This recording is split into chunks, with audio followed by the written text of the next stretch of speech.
Second వైఫ్కి గనక చూసుకుంటే అండి మెయింటెనెన్స్ వచ్చేటువంటి అవకాశం ఉంటుందా? ఫస్ట్ వైఫ్ ఒకళ్ళకే వ్యాలిడిటీ ఉంటుంది. There is nothing called as second wife first of all. Okay, అసలు సెకండ్ వైఫ్ అన్నది మన హిందూ మ్యారిటల్ లైఫ్లో లేనే లేదు. ఎప్పుడు సెకండ్ వైఫ్ అంటారు, ఫస్ట్ వైఫ్ ఉంటేనే కదా సెకండ్ వైఫ్ అంటారు. అవును, ఫస్ట్ వైఫ్కి డైవర్స్ ఇస్తేనే మీరు మ్యారేజ్కి ఎలిజిబుల్ యాజ్ పర్ హిందూ మ్యారేజ్లో 1955.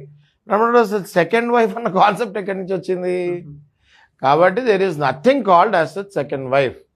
తెలియక ఆ అమ్మాయికి ఈయనకి మ్యారేజ్ అయింది అని తెలియక ఒకవేళ పెళ్లి చేసుకుని ఆయన మోసం చేసి పెళ్లి చేసుకుంటే అది కనుక ఎస్టాబ్లిష్ చేయగలిగితే కోర్టులో నన్ను మోసం చేసి చేసుకున్నాడు నాకు తెలీదు అని, అప్పుడు ఆయనకి బైగమి అంటే అది అప్ టు 10 years కేసు అది మగవాడి పైన. అప్పుడు ఈ అమ్మాయి కంపన్సేషన్ ఇప్పించచ్చు. మెయింటెనెన్స్ కాదు కంపన్సేషన్. సెకండ్ వైఫ్ కన్నది మెయింటెనెన్స్ ఉండదు, కాంపన్సేషన్ ఉండదు. ఏ పర్సంటేజ్ లో ఉండే అవకాశం ఉంటుంది అన్నది ఇట్ ఆల్ డిపెండ్స్ అండి. ఆమెను ఏ లైఫ్ స్టైల్లో పెట్టాడు, ఎన్నాళ్ళు అయింది పెళ్ళయి. ఫస్ట్ వైఫ్ అంటే మ్యారేజ్ కాలేదని నమ్మించాడు కదా.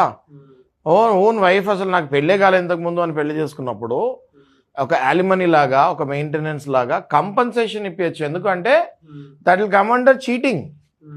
బయోగమి కిందకు వస్తుంది, చీటింగ్ కిందకు వస్తుంది. కాబట్టి ఈ second wife, so called second wife, మీరు ఏదైతే అడిగారు క్వశ్చన్లో, తనకి కంపన్సేషన్ మనం కోర్టు నుంచి ఇప్పించచ్చు. మీరు కనుక చూసుకుంటే కొన్ని కేసెస్లో long term live in relation కేసెస్లో maintenance ఇప్పించచ్చు.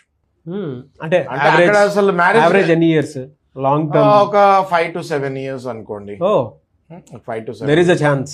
there is good chance. Good chance. Courts పరిణగిస్తున్నాయి. ఇంతకుముందు సుప్రీంకోర్టు కూడా చెప్పింది ఏంటి అంటే, ఒక స్త్రీని మోసం చేసి నాకు ఇంతకుముందు పెళ్లి కాలేదని చెప్పి, లేదా నేను నిన్నే పెళ్లి చేసుకుంటానని చెప్పి లివ్ ఇన్ రిలేషన్లో ఉంచిన ఆ స్త్రీ పూర్తిగా ఈయన మీదే డిపెండ్ అయి ఉండి పిల్లలు కూడా ఉంటే మళ్ళీ ఆ స్త్రీకి మోసం జరగకూడదు కదా.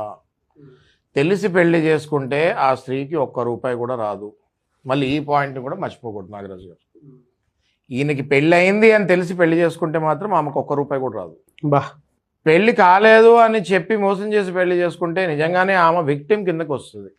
సో విక్టిమ్కి ఆల్వేస్ కంపన్సేషన్స్ ఉంటాయి. ఈ కేసు అని కాదు, any case for a victim there is a compensation and punishment to the opposite party.